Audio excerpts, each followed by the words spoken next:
So, come through here. I come through here, I back fist, I white, I elbow, I straight. So what we're doing is we're exercising different kinds of trapping actions, right?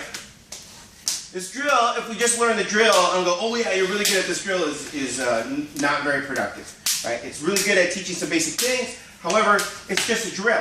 Drilling for the sake of drilling is making yourself feel better in public, which can be considered obscene, right? So, very good. But what it's teaching us is some different things, right? So what we're going to do is we're going to do our trap entries that we've been practicing. So the guy will position. Say he doesn't hit this time, but he's going to give me 2 barriers, right? So I come in and I trap. He gives me a barrier. I trap again. He gives me a second barrier. Instead of going again, what I'm going to do is I'm going to immediately go into a wrist lock, right? That's what I want to work on, right? So rather than go strike and then clear and then strike and clear, I have 2 other actions. I could reposition, I could maneuver, or I can control.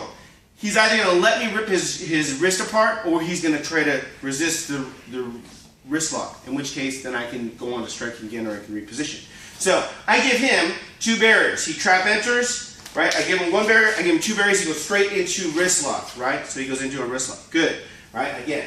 So now I give him, this time he decides to extend while I do my trap entry. So I come here like this, I gotta come through here, right? He covers that, I come through here, I come back here, I give him a bar, and then I get a wrist lock, right?